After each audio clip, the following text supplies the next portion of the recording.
নমস্কার, ইন্ডিয়ান মঙ্কস পেজে আপনাদের সবাইকে স্বাগত।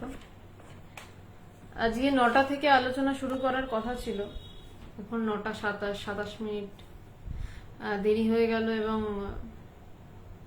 অত্যন্ত দুঃখিত। আমি উপায় ছিল না, পেরে উঠিনি 9টার মধ্যে কোনোভাবেই ঢুকতে।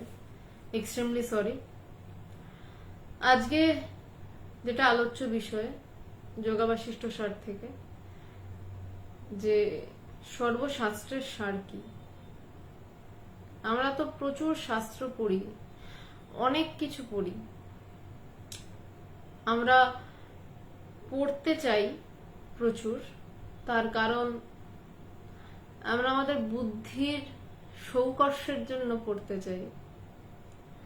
আমরা জানার জন্য কিন্তু পড়তে খুব কম চাই, বেশি পড়তে চাই। পড়া দুরকম হয়, একরকম পড়া হয় আমি পড়ছি অন্যকে বলবো বলে, আর একটা পড়া হয় যেটা ঠিক ঠিক পড়া, আমি পড়ছি আমি নিজে জানবো বলে। এটা আমি জাগতিকভাবে দুরকম বললাম।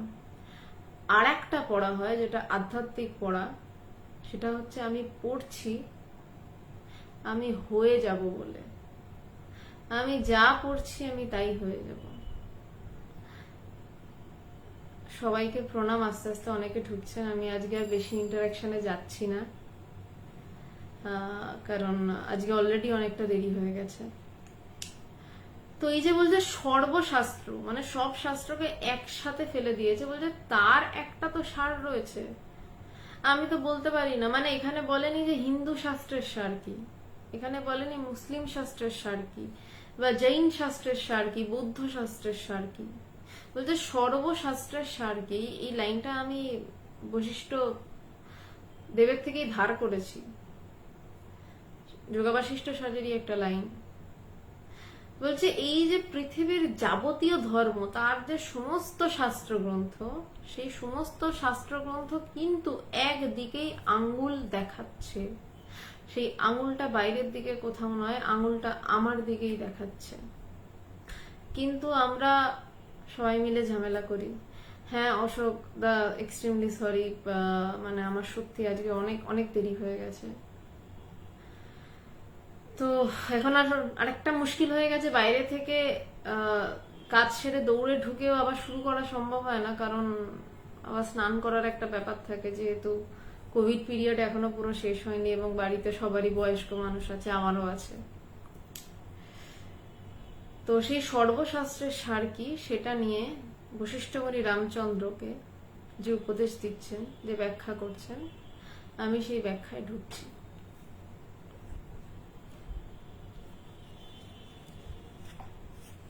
তার আগের দিন আমরা যেটা নিয়ে আলোচনা করেছিলাম, আমি খুব শর্টে আগের দিনের বিষয়টাই যাচ্ছি, তাহলে আজকেরটা আলোচনা করতে সুবিধা হবে। সেই আগের দিনে যেটা আলোচনা ছিল সেটা বলছে যে জ্ঞানীগণের চিত্ত কিরকম হয়, এবং জ্ঞানীগণ যারা বৈদান্তিক, যারা জ্ঞানী, তারা কেন অন্য কাউকে বেদান্ত বলবে, সেটা নিয়ে আগের দিনে আলোচনা ছিল। আমি আর ওই আলোচনায় ঢুকছি না।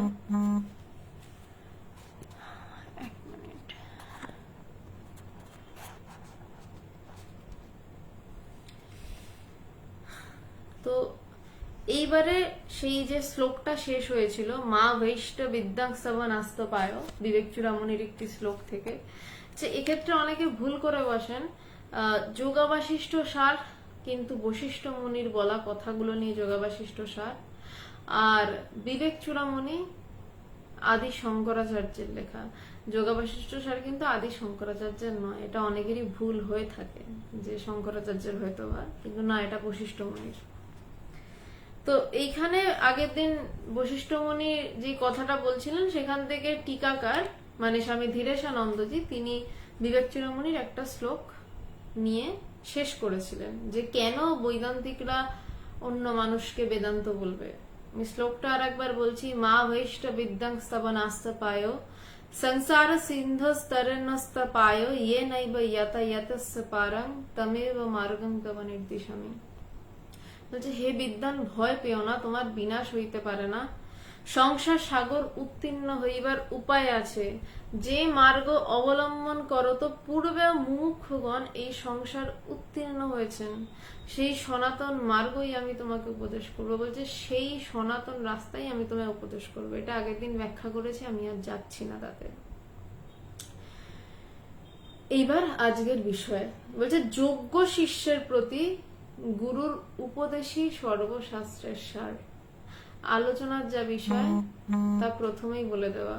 বলছে যোগ্য শিষ্যের প্রতি, যে শিষ্য যোগ্য তার প্রতি গুরু যে উপদেশ দিচ্ছেন, যে সেই উপদেশই সর্বশাস্ত্রের সার। এবার কথা, যোগ্য শিষ্যকে, যেই শিষ্য নিজেকে জানতে চায়, সিরিয়াসলি নিজেকে জানতে চায় এবং গুরু নির্দেশিত পথে চলেন। গুরু যা বলছে, গুরু যেভাবে তাকে নির্দেশ করছে পথ চলতে, যে সেভাবে চলে, সে যোগ্য শিষ্য। এবং কেন সে গুরু নির্দেশিত পথে চলবে, এখানে তো একটা কেন আছে। কেন? প্রথম কথা, আমাকে গুরু যা বলবে আমি তাই শুনবো কেন? আমার কি ঠেকা পড়েছে? আমার ঠেকা পড়েছে তার কারণ ওই গুরু আমাকে যে পথে চলে যেই গন্তব্যে পৌঁছাবেন, সেই রাস্তাও আমি চিনি না, সেই গন্তব্য আমি চিনি না। একটা বাচ্চা যখন তার মায়ের হাত ধরে রাস্তা দিয়ে চলে, বাচ্চাটা মায়ের হাত ধরে যদি ছেড়ে দৌড়ো দেয়, মা তার পিছন পিছন দৌড়াই, যাস না পড়ে যাবি দাঁড়া। এবং বাচ্চাটাও কিন্তু দৌড়াতে দৌড়াতে একটা সময় থেমে যায়, কারণ জানে সে রাস্তাটা চেনে না, সে হুমড়ি খেয়ে পড়তে পারে। সেই জন্য সে থেমে যায়। একটা সময় গিয়ে মা তার হাতটা আবার ধরে। যোগ্য শিষ্য হচ্ছে সে যে দৌড়ানোর চেষ্টাই করে না, কিন্তু একদিনে তো আর কেউ সেই শিষ্য হয় না। সেই শিষ্য বারবার দৌড়ায়, গুরু পিছন থেকে তাড়া করেন, ওরে দাঁড়া দাঁড়া, পড়ে যাবি, নাক মুখ ছড়ে যেতে পারে, দাঁড়া। আবার থতমথকে শিষ্য মাঝ রাস্তায় দাঁড়ায়, কারণ দেখে এ তো অন্ধকার রাস্তায়, এ তো চিনি না, পিছনে গুরু আছে ওই ভরসা, মা আছে সেই ভরসা। তখন হাত বাড়িয়ে দেয়, হাতটা বাড়াতে হয়, তারপর গুরু এসে হাতটা ধরেন। বলছে সে যোগ্য যে গন্তব্যে পৌঁছাতে চায়। গন্তব্য মানে বাইরে কোথাও নয়। আমি হিমাচল প্রদেশ যেতে বলছি না, হিমালয়ের কোনো গুহাতে যেতে বলছি না, চারধাম যাওয়ার কথা বলছি না। নিজের ভিতরের যেই গন্তব্য, নিজের ভিতরের যেই জায়গা, যেই জায়গায় গেলে আর যাওয়ার কোনো জায়গা থাকে না, যে জায়গায় গেলে যাতায়াতের কিছু থাকে না, আসা যাওয়া থাকে না, সেই জায়গায় যখন কেউ যেতে চায়, পাগলের মতন যেতে চায়, সেই যোগ্য শিষ্য। এবং বলছেন যে যোগ্য শিষ্যের প্রতি গুরুর উপদেশই সর্বশাস্ত্রের সার। বলছে সেই যোগ্য শিষ্যকে সঞ্জীবনী শ্রী, ধর্ম আর রিলিজিয়ান, এই দুইটার মধ্যে যে ভয়াবহ পার্থক্য রয়েছে সেইটা আগে শিখুন। আপনি বরঞ্চ শিখে আসুন আর আপনার ফেক প্রোফাইলটা বন্ধ করুন। আমি আপনাকে ব্যান করলাম, ঠিক আছে? এটা মানে ফালতু ডিস্টার্ব করবেন না। যাই হোক, তো বলছেন যে যোগ্য শিষ্যের প্রতি গুরু যে উপদেশ দিচ্ছে, মানে গুরুর উপদেশ কি? গুরুর উপদেশ এটা হচ্ছে না যে তুমি রাস্তার ধার পাশ দেখো, এদিক ওদিক তাকাও। গুরু একমাত্র উপদেশ দিচ্ছেন কিভাবে তুমি গন্তব্যে পৌঁছাতে পারো। সেখানে উপদেশের মধ্যে থাকবে রাস্তায় কোথায় খানা আছে, কোথায় খন্দ আছে, কোথায় পা পড়লে মুচকে যেতে পারে। যখন আমরা বাবা মার সাথে রাস্তা দিয়ে হাঁটতে বেরোতাম ছোটবেলায়, বাবা বা মা বলতেন, এই দেখিস দেখিস এখানে একটা গর্ত আছে, কিন্তু আমরা ওই গর্তটাকে বাঁচিয়ে চলে যেতাম। অথচ আমরা যদি নিজেরা একা একা লাফাতে লাফাতে যেতাম, ওই গর্তে পড়ে হয়তো পাটা মুচকাতো, বাড়িতে 7 দিন বসে থাকতাম। বলছে গুরু এই উপদেশ দেয় কিভাবে গন্তব্যে যাবে, এবং পড়তে যেতে গিয়ে কোনো পথে খানা খন্দ আছে কিনা। যদি খানাখন্দ থাকে, সেই খানাখন্দ সম্পর্কে বলে দেওয়া, কোনো কোনো ক্ষেত্রে হাত ধরে টেনে তুলে খানাখন্দ বের করে দেন গুরু। তাই বলছেন যে যোগ্য শিষ্যের প্রতি গুরুর উপদেশই সর্বশাস্ত্রের সার। 1000টা শাস্ত্র পড়লাম। প্রথমে খুব ভদ্র ভাষায় বলছিলাম যে শাস্ত্র পড়া হয় বুদ্ধির সৌকর্ষের জন্য। এখন আরেকটু অভদ্র ভাষায় বলছি, এবং যেই ভাষাটা সবার খুব চেনা, বলছে বুদ্ধির গোড়ায় ধোয়া দেওয়ার জন্য আমরা প্রচুর শাস্ত্র পড়ি, আমরা জানতে পড়ি না, আমরা মেলাতে পড়ি, আমাদের বুদ্ধির সাথে আমরা মেলানোর জন্য শাস্ত্র পড়ি। শাস্ত্র পড়া কেন? তাকে জানার জন্য, যা দিয়ে পড়া হচ্ছে। কিন্তু আমরা শাস্ত্র পড়ে বুদ্ধিকে পরিপুষ্ট করে নিই, আচ্ছা এটার সাথে এটা, আচ্ছা আচ্ছা এটা তো এরকম ব্যাপার। কিন্তু শাস্ত্র পড়ছে কে? যে পড়ছে আমরা তাকে জানতে চাই না। বলছে তাই জন্য সর্বশাস্ত্রের সার গুরুর উপদেশ, যেই উপদেশ তাকে জানতে সাহায্য করছে।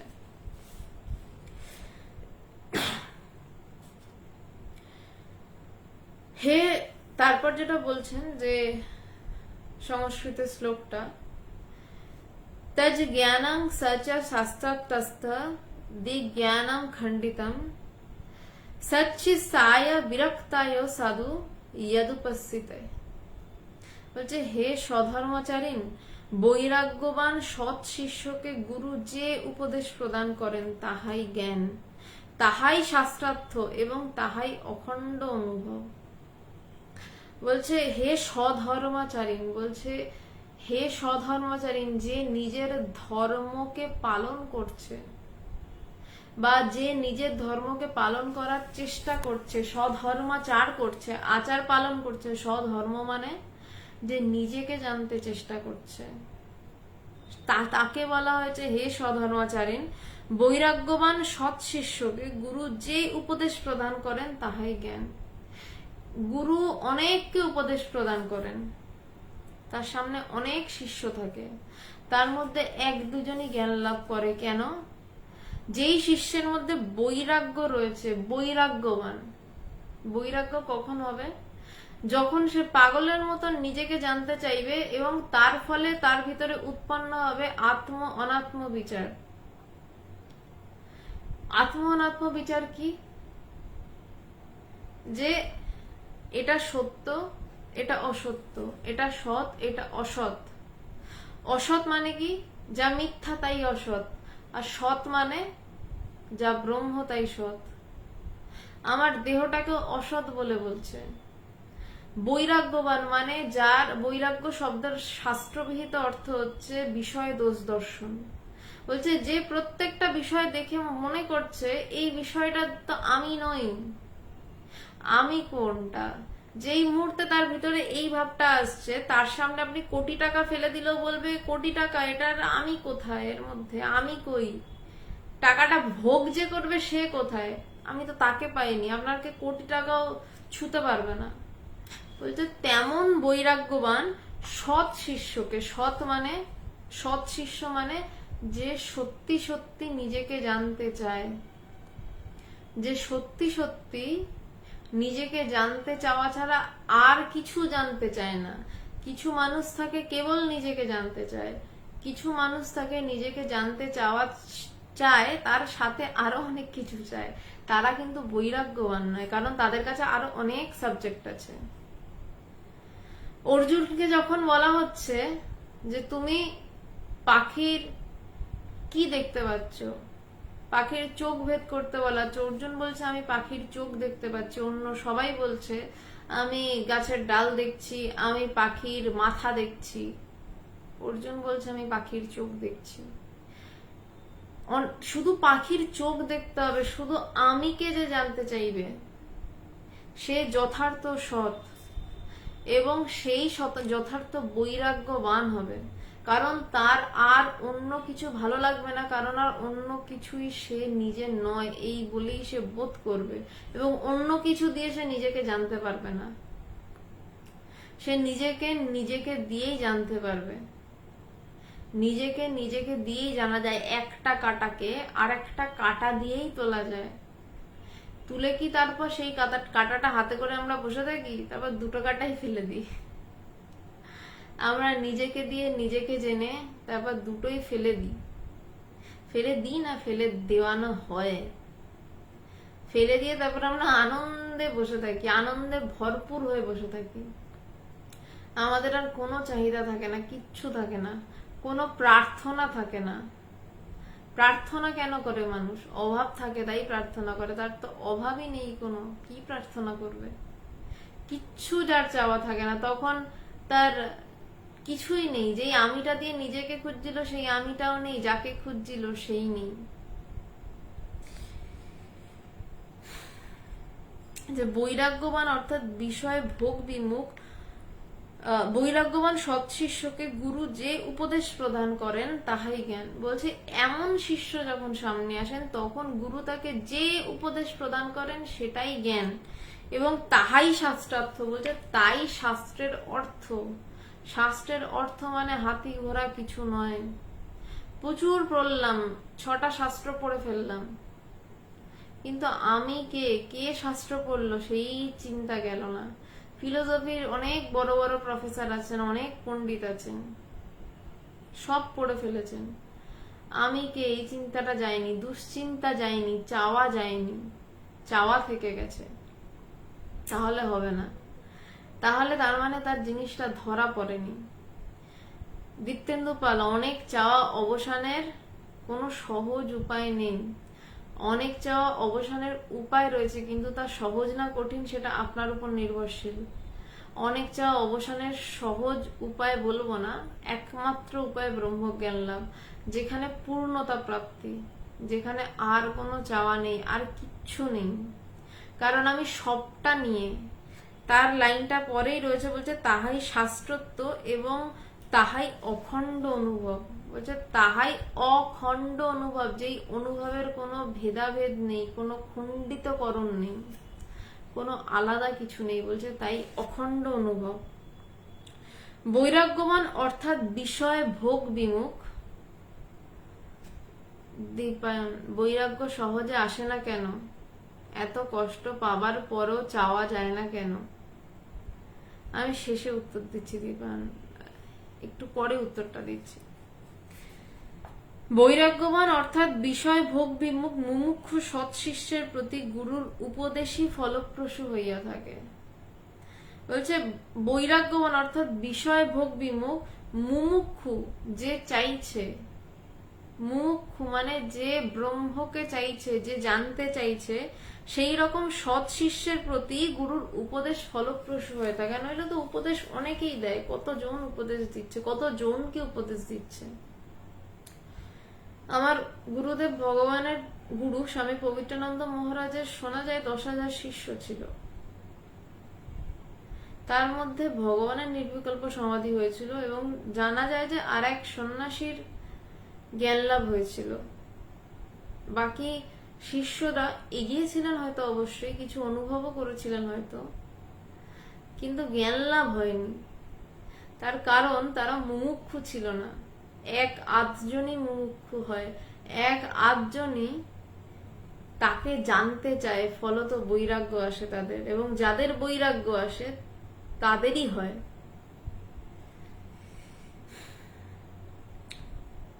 বলছে বৈরাগ্যবান অর্থাৎ বিষয় ভোগ বিমুখ মুমুক্ষু সৎ শিষ্যের প্রতি গুরুর উপদেশই ফলপ্রসূ হইয়া থাকে।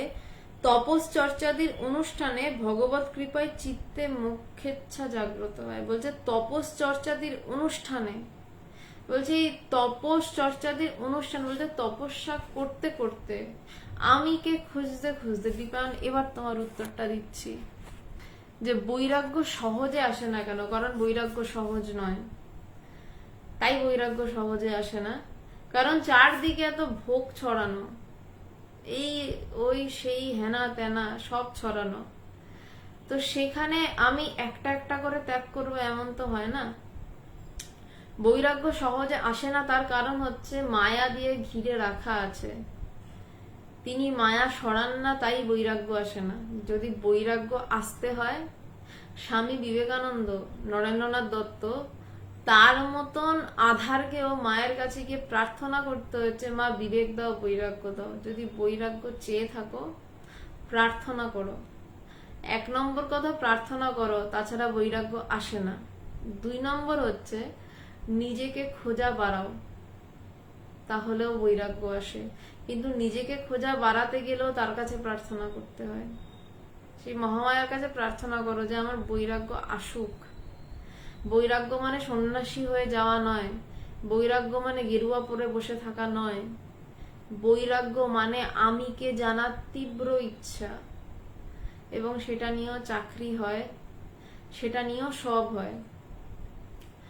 এবার দ্বিতীয় প্রশ্ন, এত কষ্ট পাবার পরেও চাওয়া যায় না কেন? তার কারণ ব্রহ্মজ্ঞান লাভ যতক্ষণ না হচ্ছে ততক্ষণ চাওয়া যাওয়া মুশকিল, কারণ ততক্ষণ অভাব রয়েছে। আমার অনেক কিছু লাগে, আমার মনের খিদে প্রচুর, আমার এটা লাগে, আমার ওটা লাগে। মরুভূমিতে উট চিবাতে থাকে, তার রক্ত পড়ে, তাও চিবাতে থাকে।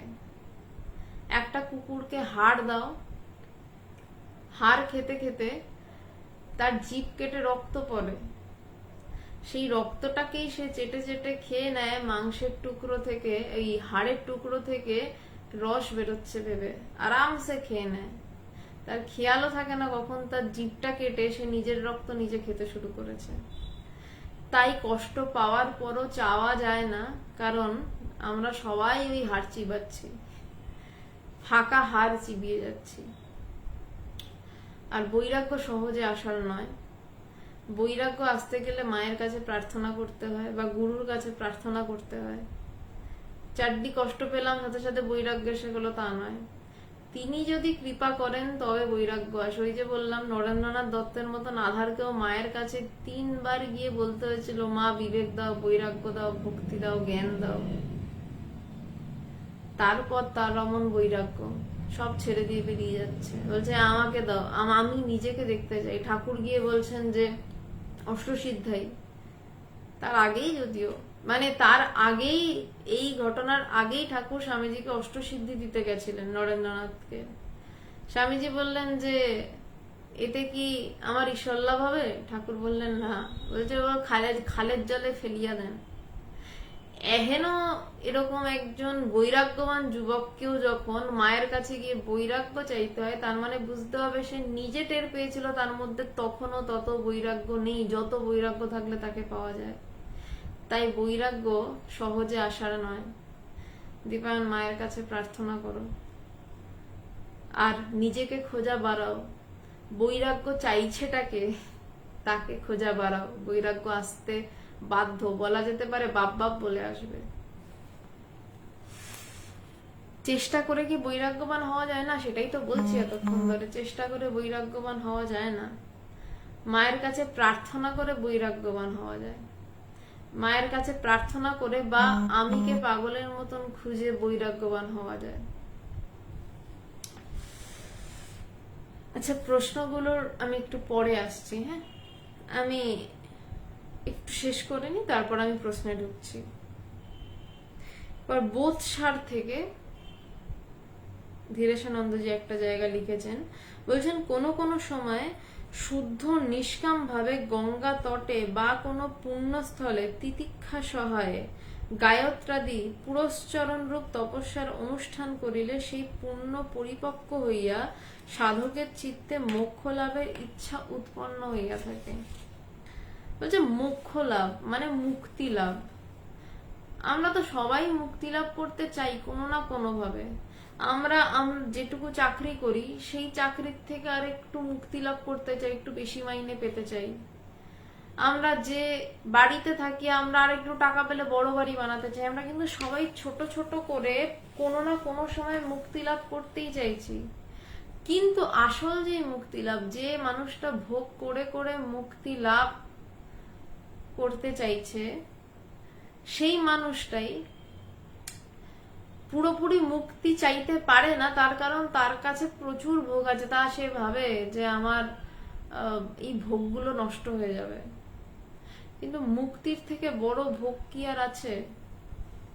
দীপায়ন ভয় করে বৈরাগ্য চাইতে। চেয়ে দেখো না কি হয়, কত বেশি ভোগ আসে দেখো না। বৈরাগ্যের মতন বড় ভোগ আর কিছু আসে নেই।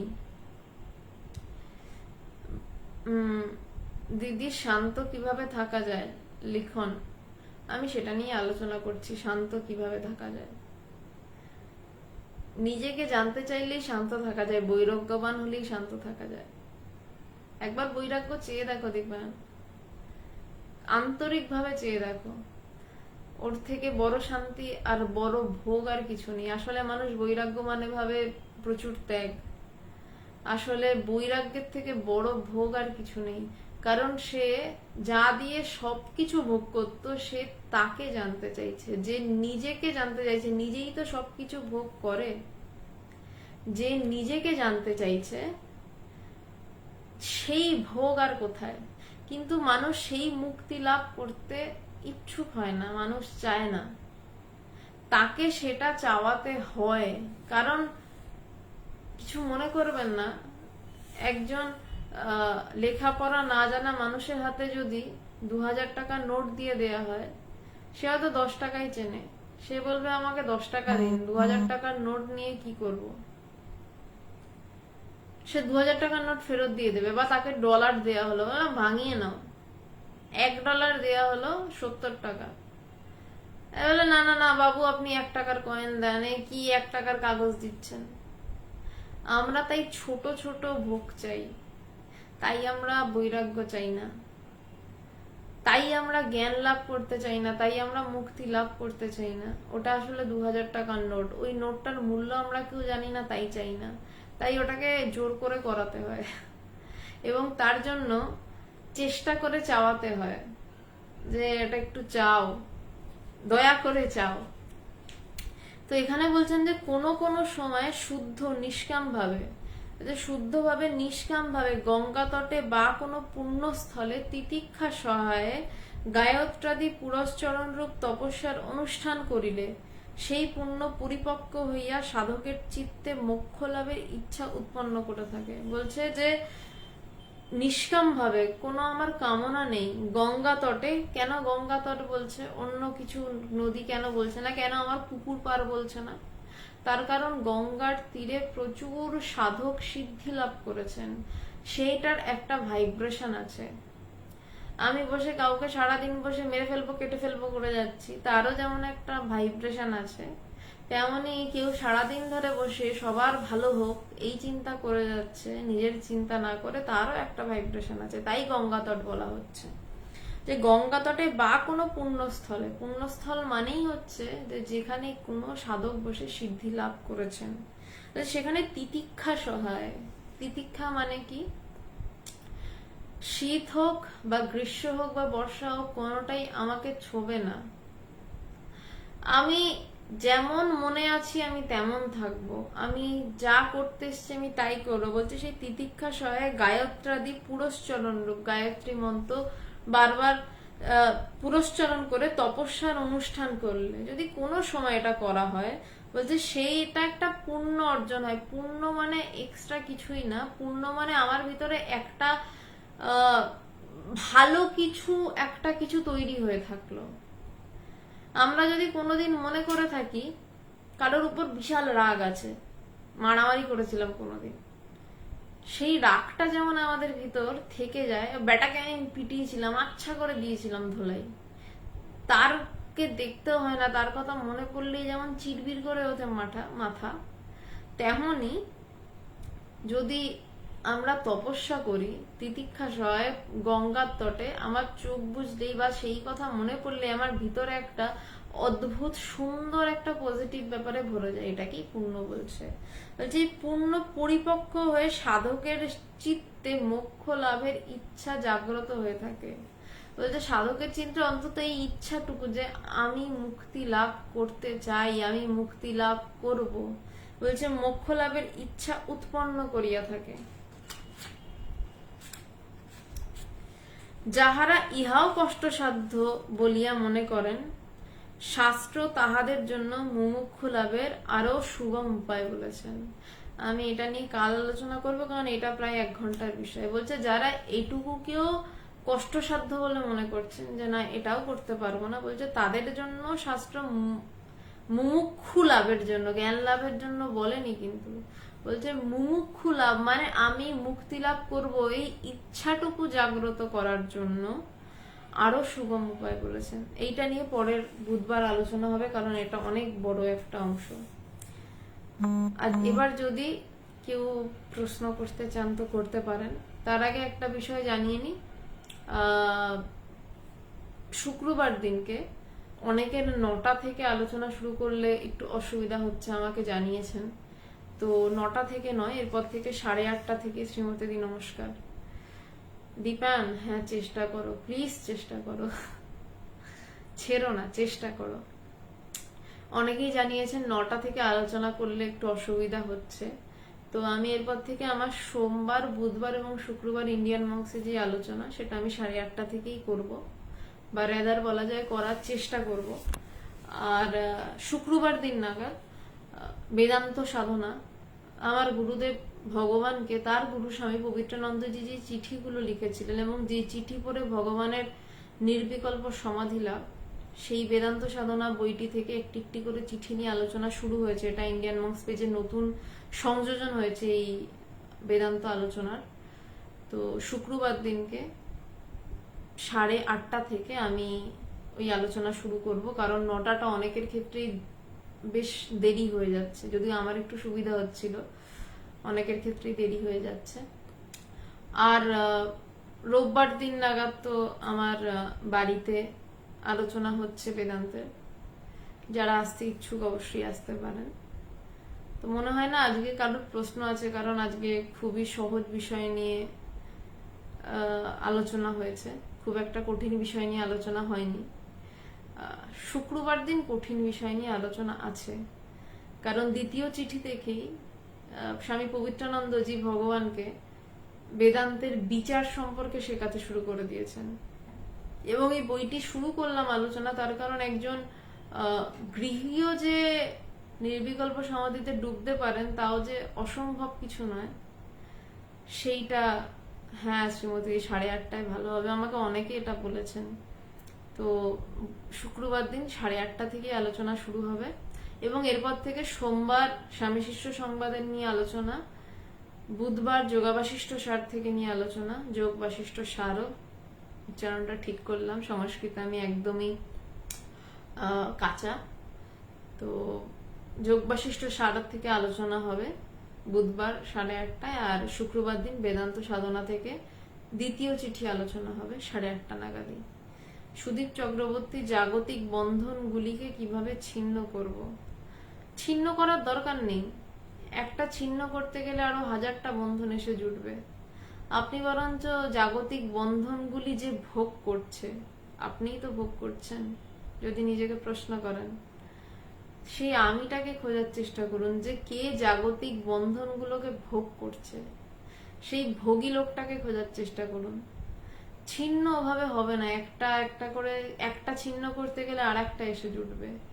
যদি যে ভোগ করছে তাকে খুঁজতে যান, সব একসাথে কোন সময় খসে পড়বে কেউ বুঝতে পারবে না। আজকে তাহলে এই অবধি থাক।